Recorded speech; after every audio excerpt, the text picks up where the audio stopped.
here has ever worked with analysts? Okay, and who here maybe feels like they don't really have a good understanding of what analyst relations are? Very good, you're in the right place. Come on up, Christine. Christine Wan has been directing analyst relations at Splunk for how many years, Christine? I've been at Splunk for 3 years. 3 years? And then doing analyst relations for Oracle for 13 years. 13 years. So if anyone knows analyst relations, it's Christine. So let's discuss what it is. I'll tell you what my perception of analyst relations was from context.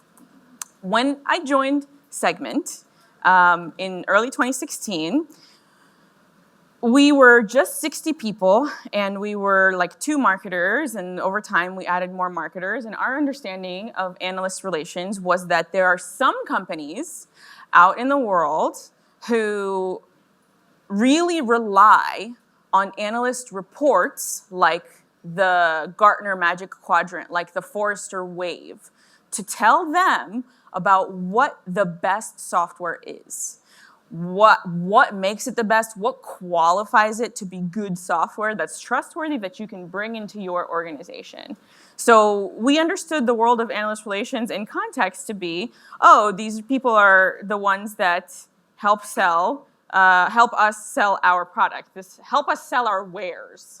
And so we thought it would be good enough to once a month or once every couple of months get a PMM, maybe make a phone call on the schedule with an analyst and tell them about our wares, hang up, and hope for the best. And maybe one day we would make it into a wave or a quadrant, and really didn't know how to conduct ourselves when it came time to receive a contract from Gartner or Forrester with 6 figures and 3 years on it.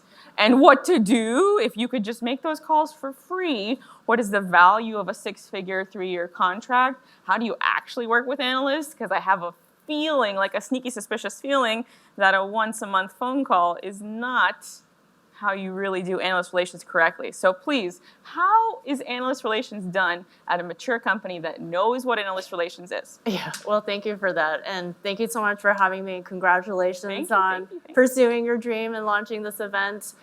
Analyst relations can be very strategic to an organization. And I think the mistake that people make is thinking about it very transactionally. I will call the analyst, try to pitch them like I want to pitch a reporter on my new product release or the next big idea that my company has. And the analyst relations job is really the relations part. It's building that relationship with the analysts, with the firm, to bring them in to what the vision of your company is. And so once you change that mindset and you think about working with analysts as a strategic advisor to your company, where they can influence maybe your roadmap, your vision, your strategy, where they feel like they are contributing and helping your company grow, is where you're going to get maximum impact with your relationship with an analyst. And then it does translate into maybe a higher position in the Magic Quadrant, because they have been with you all along the way as you've been rolling out your new products, developing your new features. How could they give you a bad score if they've been a part of it and involved during the journey? Yeah. How do you understand the creation of a category, and how do you differentiate that from a startup or a technology product that seems to very clearly belong to a category? And what do you say to founders or marketers who are like, no, we're not in this category, we want to do something completely new? Yeah. So the big firms like a Gartner or a Forrester, they're very much into established categories.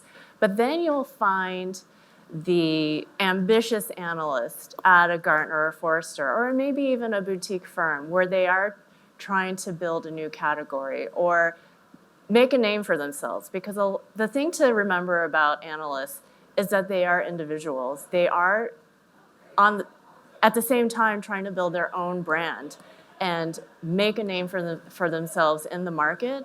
So if you can align yourself with someone who is thinking in a more visionary way, who is working on a cool vendors report. So Gartner has a cool vendors report. Forrester also has a very similar report for these new technologies, new category creations. And you don't even have to be a client of Gartner or Forrester or any of these firms to start briefing them in your same market category to influence getting into that cool vendors report and eventually shape that into a category. Yeah. Can you give people an idea of the timeline? Like, what is the average timeline for a category that's on the rise? I think the timeline might be a little bit longer than most of us would imagine. Yeah, I would say before AI, you could expect like a 12 to 18 month timeline. But now with AI, we have these new categories that are coming up almost on a quarterly basis. And the analysts are trying to move more quickly too. So you don't think of Gartner and Forrester, IDC as these very fast-moving organizations, but the technology is pushing them, the market is pushing them. There's these boutique analyst firms that are pushing them as well. And so, I always recommend to the smaller vendors who are trying to work with the analysts, think about the long tail of analysts. So you've got your big three or big four, Gartner, Forrester, analysts, IDC, but there's hundreds, literally hundreds of boutique firms who are easier to work with, more amenable to your positioning and ideas, who can help give you that third-party validation to your positioning and messaging to take advantage of. So don't always be fixated on the big three or four. There's a lot of opportunity to work with analysts from smaller firms. If you're working at a company where there's some murmurs going on that are like, people don't understand what it is that we're selling, people don't understand our website, we must redo our positioning. How might we work with analysts to make that process a little bit clearer? Yeah, so the analysts, they really love to provide an outside-in perspective to tech companies. An analyst will just fall head over heels for you if you are spending the time with them to say, that's an exaggeration, but they definitely want to be part of your conversation. They do message testing exercises. They will read your positioning briefs. They will provide the feedback, and leverage them as a resource because they're talking to all of your end user clients, right? They're talking to your competitors. So they've seen a lot of the positioning, the product messaging. They hear what resonates from clients because end user clients are calling them to say, does vendor X, Y, and Z really provide what they're saying on their website? So they can really provide that outside-in perspective, which your product execs, your senior execs are really going to, take in and appreciate because it is an outsider, third-party point of view. Because, when we're in our own, echo chamber, it's hard to look objectively, right, at your positioning and your marketing. So having that third set of eyes is really helpful. Yeah, got you. What about those of us who are just starting out with a company that is trying to sell upmarket into the enterprise? So maybe you've heard this before, but usually when you're selling into the enterprise, selling into really large customers, a lot of them have procurement departments that actually have a stipulation that they will not sign a software contract with a company unless it's in a Magic Quadrant or the Wave or whatever the IDC report is called. It just won't pass muster.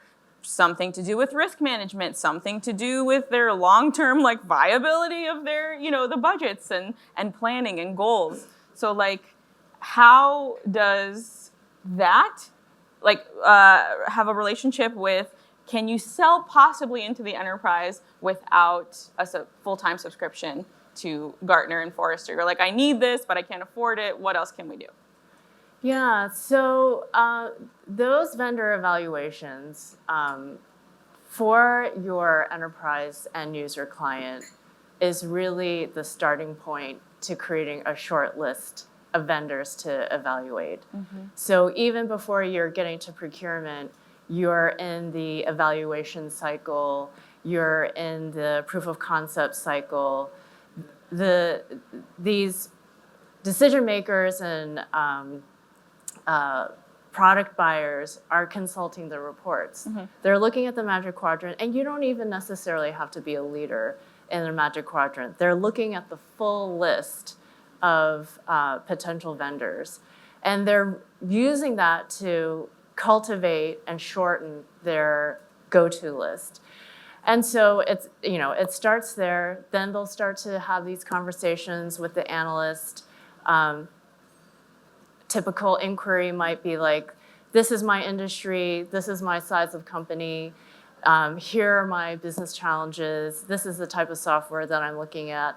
Help me make that decision, because for enterprise software, you're talking about multi-year contract, millions of dollars potentially. So these buyers need to CYA, right? They can't make these purchasing decisions by themselves without some kind of validation. Of course, they're talking to their peers, they're talking to their teams on how to make these big software purchases, and then they're leveraging the analysts. And then when you finally do get to the procurement cycle, why would someone from procurement have so much influence on the type of tool that I'm choosing? So it is a risk mitigation technique to say, we can't really go with a vendor unless they're in a report that's been validated, the product's been tested, there's a certain level of maturity or level of capability that the vendor has. And then the analyst firm just helps them validate it. It's an easy tool for them to use. Okay. Well, let's say that you are in a burgeoning, beloved tech brand, and you're ready to stand up a proper analyst relations program. What does an entry-level analyst relations program look like? Is it, if you only have one person, one AR headcount, what is that person doing? Yeah, I feel sorry for the one person because it's a lot. It's a lot. So, starting with a base level subscription to a Gartner, Forrester, IDC if possible. If there's no budget to get a subscription, it doesn't matter. You just need to identify the analysts, reach out to them. The analysts are willing to take briefings, cold email, and explain who you are, what you're trying to present to them. And if it's you really have to I know and identify your audience. So if you're in, I'm in the security space. If I'm in the security space, I'm not going to reach out to a cloud analyst just because there's some overlap with security and cloud. I really want to hone in exactly my specific market and email them, say, we're launching a new product, talk about where's the hook, where's the headline. They most often will take your briefing. You want to start with identifying those analysts. Once you get them on the phone, ask them, well, have you heard of us? What are people asking about us? What is your perception? I mean, even if it's negative, you want to understand that and not be afraid to ask for the negative perception as well. Because if it's a negative perception, then you start to know exactly what you want to hone in on in terms of turning that point of view around. And then reading the reports. And so this is where AI, I was in that AI breakout session earlier. This is where AI could be very helpful in terms of making that one AR person 5 AR people. We don't have time to read 10-page analyst reports from a whole bunch of different firms. Use some of those AI tools to help you get the gist of the reports, get those summaries, the top takeaways. The analysts are also very good about summarizing their report at the top of their intro. What are the key takeaways that you need to learn? So start scouring for those reports, understanding their research coverage, and then start to identify who your spokespeople are going to be. For those very passionate founder CEOs, they might not necessarily be the right spokesperson to put in front of an analyst, especially if there's a divergent points of view. I've seen many analyst-exec relationships turn very sour because there's been too much disagreement. There's been just a personality clash. So you need to understand what, again, the relations component of analyst relations is. I am now the matchmaker. I know what this analyst is like, their quirks, their personality. I'm going to find the right spokesperson at my company that's going to gel with that person, where they're going to be simpatico, where they're just going to have a very similar approach to sharing of ideas. And so it's a lot of fun to be very strategic in terms of picking the right people, doing the matchmaking, understanding what message to put in front of the analyst and when. The AR person does a lot of shaping of the conversation. You might be in the middle of a product launch, and that's the thing you want to go all in on, but you want to set the stage and craft that pre-message before you dive into your product launch announcement. And so the analyst relations person has to be think creatively in how that relationship gets built, how the messaging is shaped, and it doesn't happen overnight. So it is a multi-month, multi-year relationship that you're building. Totally. Yeah. So as a point of interest, I was always careful about reaching out to and handling analysts because I didn't know how. And I didn't want to mess it up. I really didn't want the souring of a relationship to be on me. Yeah. And so instead, I hired a woman at Segment who was full-time analyst relations so that she could do it.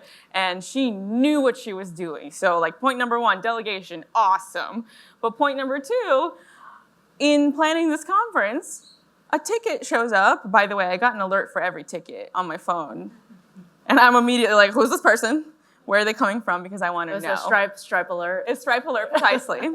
And up pops an analyst from Gartner who bought a ticket to our conference today. I don't know if they want to raise their hand and show you.